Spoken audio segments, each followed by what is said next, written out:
اعوذ باللہ من الشیطان الرجیم بسم اللہ الرحمن الرحیم الحمد لأہلہ والصلاۃ علی اہلہا۔ ناظرین، جیسا آپ جانتے ہیں اور دیکھتے ہیں، آؤ کتاب پڑھیں میں ہم آپ کی خدمت میں الگ الگ موضوع اور الگ الگ عنوان کی کتابوں کو پیش کرنے کی سعادت حاصل کرتے ہیں اور چاہتے ہیں کہ ہم مومنین کی خدمت میں، لوگوں کی خدمت میں زیادہ سے زیادہ مذہبی کتابیں پہنچائیں، وہ سنیں اور زیادہ سے زیادہ فائدہ حاصل کریں۔ ابھی کچھ دنوں پہلے تک ہم آپ کی خدمت میں قصص الانبیاء علیہم السلام یعنی نبیوں کے واقعات پیش کر رہے تھے۔ حضرت عیسیٰ علیہ السلام پر ہم نے گفتگو کو تمام کر دیا۔ آج انشاءاللہ ہم آپ کی خدمت میں اگلی کتاب لے کے حاضر ہوئے ہیں، جس کتاب کا نام ہے نقوش عصمت۔ یہ کتاب حضرت علامہ ذیشان حیدر جوادی صاحب نے تصنیف کی ہے، مصنف ہے، اور اس کتاب کو چھپوانے کا کام تنظیم المکاتب نے انجام دیا ہے۔ یہ کتاب اپنے آپ میں سیرت ائمہ یعنی چہاردہ معصومین علیہ السلام سے متعلق منفرد کتاب ہے۔ اسی بنیاد پر یہ سبب بنی کہ ہم مومنین کی خدمت میں اس کتاب کو پیش کر دیں۔ اس سے ہمارا دو طریقے کا مقصد ہے۔ ایک مقصد تو یہ ہے کہ وہ بچے جو ابھی اردو کو استعمال کرنے سے ناسمجھ ہیں، لہٰذا کسی حد تک ان کی زبان میں پاکیزگی یا ان کی زبان میں اردو استعمال کرنے کی طاقت پیدا ہو جائے۔ دوسری چیز یہ ہے کہ بہتر مفاہیم پہنچانے کی سعادت حاصل ہو جائے۔ اس لیے یہ کتاب ذریعہ بنی کہ آپ تک اس کتاب کے پیغامات پہنچائے جائیں۔ ایک اپنے آپ میں ائمہ علیہم السلام کی تاریخ اور ان کی سیرت کے انداز میں ایک الگ ہی کتاب ہے۔ آئیے اللہ کا نام لے کے شروع کرتے ہیں اور گفتگو کرتے ہیں حضرت محمد مصطفیٰ صلی اللہ علیہ وآلہ وسلم سے۔ اس کتاب کے کچھ پیج اس لیے چھوڑ دیے گئے ہیں کہ جو حرف آغاز کے عنوان سے اس کی کتاب کے سلسلے میں بتایا گیا کہ کیوں تحریر کی گئی ہے، اور اس کتاب کے پیج نمبر 15 سے ہماری گفتگو شروع ہوتی ہے۔ اس میں نقش حیات حضرت مرسل اعظم صلی اللہ علیہ وآلہ وسلم، آپ کی ولادت 17 ربیع الاول سن 1 عام الفیل، وفات 28 صفر سن 11 ہجری۔ گفتگو کا آغاز ہوتا ہے نقش زندگانی مرسل اعظم صلی اللہ علیہ وآلہ وسلم۔ ماضی: عربستان کا علاقہ تقریباً 1300 سے 1600 میل لمبا اور 600 میل چوڑا علاقہ ہے، اور جس کا کل رقبہ 12,30,000 مربع میل مربع یعنی چکور، یعنی متحد جرمنی اور فرانس سے 4 گنا زیادہ اور متحدہ ہندوستان سے 1/3 کم۔ یہ علاقہ روز اول سے ادیان مذاہب کا گہوارہ رہا ہے، یعنی طرح طرح کے مذہبوں نے اس علاقے میں جنم لیا ہے۔ دنیا کے بے شمار مذاہب نے اس علاقے میں جنم لیا اور اکثر کا مدفن بھی، یعنی بہت سارے مذہب یہیں دفن بھی ہو گئے۔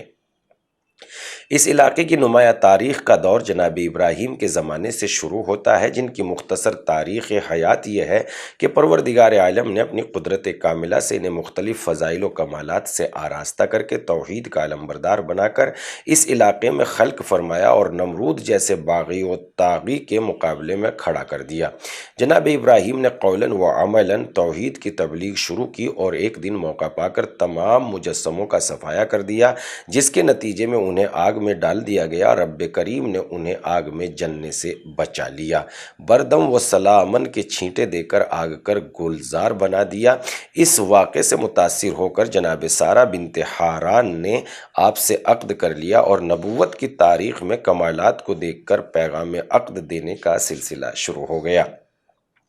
جناب ابراہیم ابتدائی طور پر بابل میں رہے، پھر وہاں سے کنعان چلے گئے، کنعان میں قحط پڑا تو مصر منتقل ہو گئے، وہاں اس دور کے فرعون کے دربار میں پہنچے تو اس نے جناب سارہ کے حسن و جمال کا احساس کر کے بار بار ان کی طرف ہاتھ بڑھانا چاہا، لیکن ہر مرتبہ ہاتھ خشک ہو گیا۔ اس نے جناب ابراہیم سے وعدہ کیا کہ اگر ان کی دعا سے ہاتھ ٹھیک ہو جائے گا تو آئندہ ایسی جسارت نہیں کرے گا۔ خلیل کی بارگاہ الہی میں التماس کی، خلیل نے بارگاہ الہی میں التماس کی، دعا قبول ہوئی، ہاتھ درست ہوا تو اس نے عظمت و کردار سے متاثر ہو کر اپنی بیٹی ہاجرہ کو آپ کی خدمت کے لیے دے دیا۔ آپ اس کے بعد آپ کا قیام جرون میں رہا اور وہیں پر انتقال فرمایا، جو آج خلیل الرحمن کے نام سے یاد کیا جاتا ہے۔ جناب سارہ کے ساتھ ایک مدت تک ازدواجی زندگی گزارنے کے بعد جناب ابراہیم نے دیکھا کہ ان سے اولاد کا ظاہری امکان نہیں ہے تو جناب ہاجرہ سے عقد کر لیا، جس کے بعد جناب اسماعیل کی ولادت ہوئی، اور جب جناب سارہ 90 سال کی ہوئی تو مالک کائنات نے اپنی قدرت کاملہ سے انہیں بھی صاحب اولاد بنا دیا اور جناب اسحاق کی ولادت ہوئی۔ ہاجرہ کے یہاں ولادت کے بعد فطری طور پر سارہ کو کشمکش کا شکار ہونا ہی چاہیے تھا، اس لیے جناب ابراہیم نے اشارہ قدرت سے اس صورت کا حل یہ نکالا کہ جناب اسماعیل اور جناب ہاجرہ کو مکے میں بنیاد خانہ کے قریب لا کے آباد کر دیا، جہاں بے آب و گیا ہونے کی بنا پر سخت حالات کا سامنا کرنا پڑا اور ایک گھونٹ پانی کی تلاش میں جناب ہاجرہ کو سعی کرنی پڑی، جس کے نتیجے میں قدرت نے چشمہ زمزم جاری کر دیا۔ اس طرح کرم پروردگار کا بھی مظاہرہ ہو گیا اور نبی خدا کے تحفظ کی راہ میں سعی کی عظمت کا بھی اظہار ہو گیا۔ ادھر قبیلہ جرہم کے افراد کا اس علاقے سے گزر ہوا اور انہیں چشمہ زمزم کی روانی کو دیکھا تو وہاں پر پڑاؤ ڈال دیا اور اس طرح ارض حرم کی آبادی کا سلسلہ شروع ہو گیا۔ کچھ عرصے کے بعد جناب ابراہیم اپنے گھر والوں سے ملنے کے لیے آئے تو جناب اسماعیل موجود نہ تھے، تو ان کی زوجہ نے اخلاق کا مظاہرہ نہ کیا تو جناب ابراہیم نے طلاق کا اشارہ دیا اور اس طرح دوسری شادی قبیلہ جرہم میں ہوئی، جس سے اسماعیل کو سکون زندگی نصیب ہوا۔ لیکن اس کے بعد ہی قدرت نے اسماعیل کی قربانی کا حکم دے دیا اور جناب ابراہیم نے پورے حوصلے کے ساتھ بیٹے کو راہ خدا میں قربانی کے لیے پیش کر دیا۔ اسماعیل نے پھر اپنے کو مرضی مولا کے حوالے کر دیا اور اس طرح ابراہیم خلیل اللہ قرار پائے اور اسماعیل ذبیح اللہ۔ ایثار اور فداکاری کا یہ سلسلہ نسل ابراہیم و اسماعیل میں جاری رہا، یہاں تک کہ جناب عبد مناف پیدا ہوئے، جن کا نام عمروالا تھا۔ ان کے فرزند جناب ہاشم تھے اور جناب ہاشم کے ایک فرزند عبد المطلب تھے اور ایک اسد کے گھر میں جناب فاطمہ بنت اسد کی ولادت ہوئی اور عبد المطلب کے یہاں متعدد اولاد پیدا ہوئیں، جن میں سے ایک جناب عبداللہ تھے اور ایک جناب ابو طالب۔ ابو طالب کی نظر تھی کہ اگر خدا 10 فرزند عطا کرے گا تو ایک کو راہ خدا میں قربان کر دیں گے۔ چنانچہ جب قربانی کا وقت آیا تو قرہ جناب عبداللہ کے نام نکلا۔ عبداللہ کے حسن و جمال و کمال کی بنا پر دوبارہ قرہ ڈالا گیا اور پھر انہی کا نام نکلا، یہاں تک کہ فدیہ طے ہو گیا اور 100 اونٹ کی قربانی دے کر جناب عبداللہ کو قربانی سے بچا لیا گیا اور اس طرح عبداللہ بھی ذبیح قرار پائے اور رسول اکرم ابن الذبیحین کے مصداق قرار پائے۔ عبد المطلب کا نام عامر تھا اور کنیت ابو حارث، لقب شیبۃ الحمد تھا، اس لیے کہ سر کے بال سفید تھے اور انتہائی خوبصورت۔ باپ کے انتقال کے بعد نانیال میں رہے، آخر کار مطلب جا کر وہاں سے لے آئے۔ لوگوں نے بھتیجا کہنے کے بجائے ان کا غلام کہنا شروع کر دیا اور اس طرح عامر کے بجائے عبد المطلب قرار پا گئے۔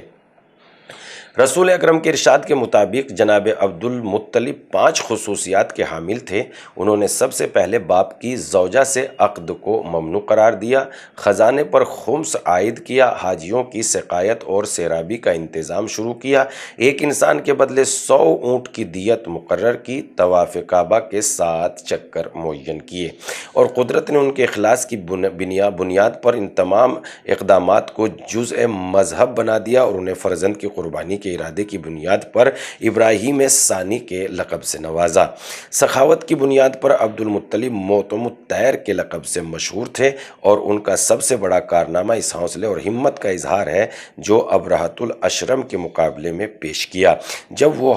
وہ ہاتھیوں کا لشکر لے کر خانہ کعبہ کو منہدم کرنے کے لیے آیا اور سارے مکے والے آبادی چھوڑ کر بھاگ گئے، جناب عبد المطلب ابرہہ کے پاس گئے اور اس نے احترام کرنے کے بعد سبب پوچھا تو فرمایا کہ تیرے لشکر والوں نے میرے اونٹ پکڑ لیے ہیں، میں انہیں واپس لینے آیا ہوں۔ اس نے کہا کہ بڑے افسوس کی بات ہے، تم اونٹوں کی فکر ہے اور اس گھر کی فکر نہیں ہے جسے ڈھانے کے لیے میرا لشکر آیا ہے۔ جناب عبد المطلب نے فرمایا کہ میں اونٹوں کا مالک ہوں اور اس گھر کا بھی ایک مالک ہے جو عنقریب اسے بچا لے گا۔ ابرہہ اس اشارے کو نہ سمجھ سکا جو ہر مغرور اور متکبر انسان کا عالم ہوتا ہے، لیکن رب العالمین نے عبد المطلب کے بیان کی لاج رکھ لی اور ابابیل کا لشکر بھیج دیا، لشکر ابرہہ کا خاتمہ کر دیا، اور اس طرح چھوٹی طاقت سے سپر پاور کے ہارنے کا قدرتی نظام سامنے آ گیا۔ ابرہہ کو باعزت طریقے سے مرنا بھی نصیب نہ ہوا۔ ابرہہ کی فوج میں 60,000 افراد تھے، جن میں 9 یا 13 بڑے بڑے ہاتھی تھے، اور سب سے بڑے ہاتھی کا نام محمود تھا، جس سے خانہ کعبہ کے انہدام کا کام لینا تھا، جو قدرت کی تدبیر خاص سے ناکامی میں تبدیل ہو گیا۔ یہ عبد المطلب کا کمال ایمان تھا کہ انہوں نے گھر کی حفاظت میں مجسموں کا حوالہ نہیں دیا، بلکہ ایک غیبی طاقت کا حوالہ دے کر یہ واضح کر دیا کہ مالک اصلی یہ مجسمے نہیں ہے بلکہ خدا ہے، اور اطمینان قلبی کا راز ظاہر پر ایمان نہیں بلکہ ایمان بالغیب ہے۔ حال جس سال ابرہہ کی تباہی اور خانہ خدا کی حفاظت کا خاص واقعہ پیش آیا، اسی سال کو عام الفیل کہا جاتا ہے، اور اس سال رسول اللہ صلی اللہ علیہ وآلہ وسلم کی ولادت ہوئی۔ عام شیعہ روایات کی بنا پر 17 ربیع الاول اور عام سنی روایات کی بنا پر 12 ربیع الاول، مصر کے مشہور عالم فلکیات کی تحقیق کی بنیاد پر بقول مولانا شبلی 9 ربیع الاول کو، اور انگریزی سال کے اعتبار سے مشہور مسلک 29 اگست 570 ہے، اور مولانا شبلی کا مسلک جو ہے 20 اپریل سن 571 ہے۔ مقام ولادت شیب ابو طالب تھا، جس مکان کو رسول اکرم نے عقیل کو ہبہ کر دیا تھا، اور انہوں نے محمد بن یوسف ثقفی کے ہاتھ فروخت کر دیا تھا، جس کے بعد ہارون رشید نے اسے خرید کر مولود النبی قرار دیا۔ زمانہ حمل میں جناب آمنہ کو خوب خواب میں بشارت ہوئی کہ بچے کا نام احمد رکھا جائے ابن سعد، اور بروایت اہل خاندان کے مشہور ہے کہ عبد المطلب نے محمد طے کیا، لیکن حق یہ ہے کہ یہ کام بذریعہ الہام انجام پایا، اس لیے کہ جب آل رسول کے اسماء گرامی قدرت کی طرف سے نازل ہوئے ہیں تو یہ کیوں کر ممکن ہے کہ خود رسول اکرم کا اسم گرامی اہل خاندان کے مشورے کا ممنون کرم ہو جائے۔ آپ شکم مادر میں تھے کہ آپ کی والدہ بزرگوار آپ کے والد بزرگوار جناب عبد المطلب جناب عبداللہ کا انتقال ہو گیا۔ بروایت سیرت النبی شبلی بحوالہ طبقات ابن اسد آپ کو اپنے والد محترم کی طرف سے میراث میں ایک ام ایمن کنیز، 5 اونٹ اور چند دمبیاں ملی، اور اس طرح انبیاء کے یہاں میراث نہ ہونے کا مفروضہ روز اول ہی باطل ہو گیا کہ نبی میراث نہیں رکھتے۔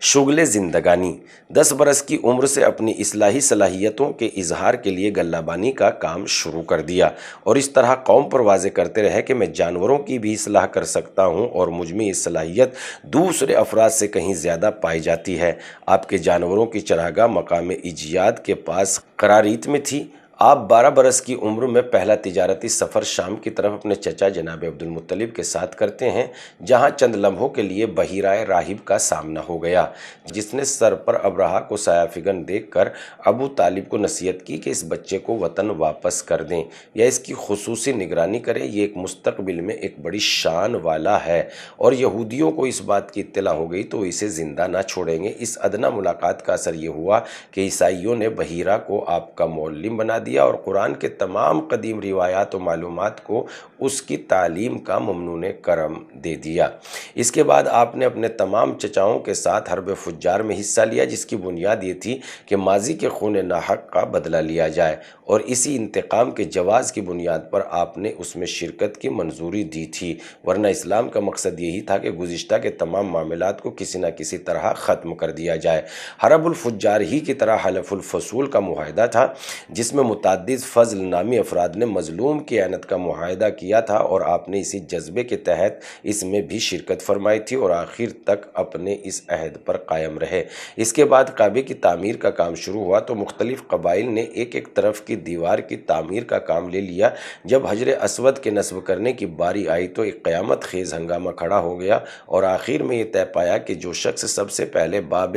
بنی شیبہ سے داخل ہوگا اسے حکم دیا جائے گا۔ تھوڑی دیر میں رسول اکرم داخل ہوئے اور آپ نے ایک چادر یا اپنی عبا میں پتھر کو رکھ کر سارے قبائل کو اٹھانے کا حکم دیا، اور جب سب نے بلند کر دیا تو آپ نے چادر سے اٹھا کر اس کی جگہ پر نصب کر دیا، اور اس طرح واضح ہو گیا کہ کسی کو اس کی صحیح جگہ پر بٹھانے کا کام رسول اللہ صلی اللہ علیہ وآلہ وسلم کے علاوہ کوئی انجام نہیں دے سکتا، چاہے وہ افراد ہوں یا قبائل۔ 25 سال کی عمر میں دوسرا سفر تجارت کیا، جس میں خدیجہ کے مال کو مزاربہ یعنی کمیشن کے طور پر بیچنے کے لیے لے گئے۔ جناب خدیجہ نے اپنے غلام میسرہ کو ساتھ کر دیا، جس نے واپس آ کر اس قدر فضائل و کمالات کا تذکرہ کیا کہ خود خدیجہ نے بھی اس قدر برکت اور منفعت کا مشاہدہ کیا کہ آپ اس کے علاوہ کوئی چارہ کار نہیں رہ گیا تھا کہ خدیجہ عقد کا پیغام دے دیں۔ چنانچہ ایک محترم خاتون نفیسہ کو بھیج کر پیغام دیا، اور حضور نے اس پیغام کو منظور کر لیا اور عقد کی تاریخ طے ہو گئی۔ حضور اکرم کی طرف سے جناب عبد المطلب نے اور خدیجہ کی طرف سے ورقہ بن نوفل نے عقد پڑھا۔ جس وقت شیخ طوسی، سید مرتضیٰ وغیرہ کے ارشاد کے مطابق جناب خدیجہ باقرہ تھیں، اور آپ نے تمام اشراف قریش کے پیغامات کو رد کر دیا تھا۔ عقد کے موقع پر جناب ابو طالب نے ایک تاریخی خطبہ پڑھا جو مطالب کے اعتبار سے بھی بے نظیر ہے اور اخلاص عمل کے اعتبار سے بھی اسلام میں عقد کا ایک حصہ قرار پا گیا۔ اس واقعے کی تقریباً 5 سال بعد اور حبوط آدم سے 6193 برس بعد سن 600 عیسوی اور سن 30 عام الفیل میں جناب ابو طالب کے یہاں حضرت علی علیہ السلام کی ولادت ہوئی، جن کی ولادت کے لیے رب العالمین نے خاص اپنے گھر کا انتخاب کیا، اور اس طرح ابو طالب کو ان کے خدمات کا پہلا انعام عطا کر دیا گیا کہ رسول اکرم کی ولادت ان کے گھر میں ہوئی اور ان کے فرزند کی ولادت رب العالمین کے گھر میں ہوئی۔ اس کے 10 سال کے بعد جب آپ کی عمر تقریباً 40 سال کی تھی تو آپ پر سورہ مبارکہ اقرا کی شکل میں پہلی وحی نازل ہوئی، جس نے قرات، تعلیم، قلم وغیرہ کا ذکر کر کے اسلام کے مزاج قانون کی نشاندہی کر دی، اور اس طرح اعلان دین خدا کی راہ ہموار ہونے لگی۔ سن 611 عیسوی میں اس وحی اول کے نزول کو بعثت رسول سے تعبیر کیا جاتا ہے، جس کا واقعہ 27 رجب کو پیش آیا۔ بڑی گہری معلومات اس کتاب سے واقعاً حاصل ہو رہی ہیں۔ اگر ہم اس کا مطالعہ کریں، سن لیں، پڑھ لیں، تحریر کر لیں تو انشاءاللہ جو ہمارے یہاں کربلا کی شیر دل خاتون جناب زینب سلام اللہ علیہ نے جو واعظ و نصیحت کا سلسلہ اور مقصد حسین کو بیان کرنے کے لیے مجالس کا سلسلہ ہے، تو ہمیں مجالس سننے، سمجھنے اور ان کو برپا کرنے میں بھی بہت لطف آئے گا جب ہم کتابوں کا مطالعہ کریں گے۔ بعثت کے بعد 3 سال تک خفیہ تبلیغات کا سلسلہ جاری رہا اور آپ مختلف افراد کو اس وحی اول کے مضمون اور مفاد سے باخبر کرتے رہے۔ 3 سال کے بعد اعلان کا حکم ہوا تو آپ نے کوہ صفا کے پاس تمام قریش کو جمع کر کے فرمایا، اگر میں یہ خبر دوں کہ پہاڑ کے پیچھے سے ایک لشکر حملہ کرنے والا ہے تو تم بغیر دیکھے اعتبار کرو گے یا نہیں؟ سب نے اقرار کیا کہ ہم نے آپ سے سچ کے علاوہ کچھ نہیں سنا۔ فرمایا کہ میں تمہیں عذاب الہی سے ڈرا رہا ہوں جو اس مجسمہ پرستی کے نتیجے میں پیش آنے والا ہے۔ سماج میں ہنگامہ کھڑا ہو گیا، لیکن آپ نے اسلام کی پیشکش کا سلسلہ ایمان بالغیب سے شروع کیا، جس کے بغیر مذہب کا کوئی فائدہ نہیں ہے۔ ادھر اہل خاندان کو باقاعدہ دعوت دینے کا حکم آ گیا تو آپ نے حضرت علی کے ذریعے تمام خاندان کو مدعو کیا اور سب کے کھانے کا انتظام بھی کیا، جس کے بعد پہلے دن لوگوں نے بات سننے سے انکار کر دیا تو دوسرے دن پھر دعوت کی اور بمشکل تمام اپنا پیغام پیش کر دیا اور قوم سے نصرت و امداد کی درخواست کی، جس کے معاوضے میں وصایت، وزارت اور خلافت کا وعدہ بھی کیا، جو اپنے مشن کی کامیابی کے یقین کا کھلا ہوا اعلان تھا۔ لیکن حضرت علی کے علاوہ کسی نے اس مطالبے پر توجہ نہ دی تو بالآخر اتمام حجت کے بعد ان کی وصایت و وزارت و خلافت کا اعلان کر دیا اور اسلام کی پہلی دعوت تینوں عقائد کی حامل قرار پائی۔ توحید خدا کا بھی اعلان ہو گیا، رسالت سرکار دو عالم کا بھی اعلان ہو گیا اور وصایت و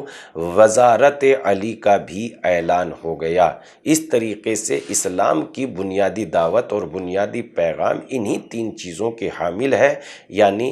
اعلان خدا، اعلان توحید، اعلان رسالت اور ولایت امیر المومنین علی ابن ابی طالب علیہ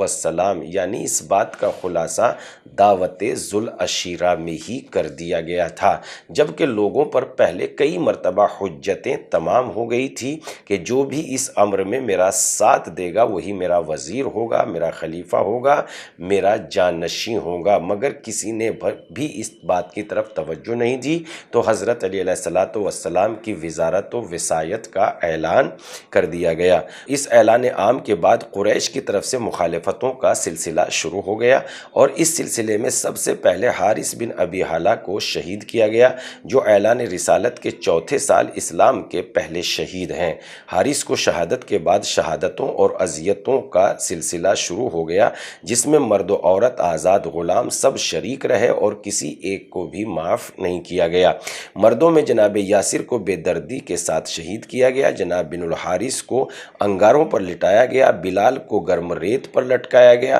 اگرچہ قتل نہیں کیے گئے مگر یہ اذیت کسی قتل سے کم نہیں تھی۔ افلا ابو فقیہ کو رسیوں میں باندھ کر کھینچا گیا، صہیب رومی کو سارا سامان چھین کر مکے سے باہر نکال دیا گیا۔ عورتوں میں جناب یاسر کی اہلیہ سمیہ، حضرت عمر کی بہن فاطمہ، نہدیہ ام ایبین جیسی خواتین کو بے حد اذیتیں دی گئی اور بعض کو قتل بھی کر دیا گیا۔ ادھر 2 برس کی عمر میں قاسم بن پیغمبر کا انتقال ہو گیا تو دشمنوں نے ایک روحانی اذیت کا سامان فراہم کر دیا اور حضور اکرم کو ابتر کہہ کر پکارنے لگے، گویا ان کی نسل کا سلسلہ ختم ہو گیا اور جس کی نسل باقی نہ رہ سکے اس کا دین اور مذہب کیا باقی رہے گا۔ قدرت نے اس طعنہ ابتر کے جواب میں 20 جمادی الثانی سن 5 بعثت کو سر چشمہ کوثر جناب فاطمہ کی مقدس ہستی کا تحفہ رسول اکرم صلی اللہ علیہ وآلہ وسلم کو عنایت فرمایا اور دشمن کے ابتر ہونے کا اعلان کر دیا، جو وجود فاطمہ کا پہلا سکون تھا جو رسول اکرم کو سخت ترین حالات میں نصیب ہوا۔ حالات اس قدر ابتر تھے کہ 1 ماہ کے بعد رجب سن 5 بعثت میں رسول اکرم کو مسلمانوں کے حکم ہجرت دینا پڑا اور پہرا قافلہ حبشہ کی طرف 16 افراد پر مشتمل روانہ ہو گیا، جس میں جعفر طیار شامل نہ تھے۔ چند دنوں کے بعد دوسرا قافلہ حضرت جعفر ابن ابی طالب کی قیادت میں روانہ ہوا، جس میں 86 مرد اور 18 عورتیں تھیں، یعنی کل 104 لوگوں کا یہ قافلہ جناب جعفر طیار کی قیادت میں باہر نکلا ہجرت کرنے کے لیے۔ مسلمانوں کی اس تعداد کے شہر سے باہر نکل جانے پر باقی لوگ مزید ظلم و ستم کا نشانہ بننے لگے، چنانچہ ابو جہل نے خصوصیت کے ساتھ حضور کو ستانا شروع کر دیا، جس کی خبر سن کر جناب حمزہ کو جوش آیا اور انہوں نے اپنے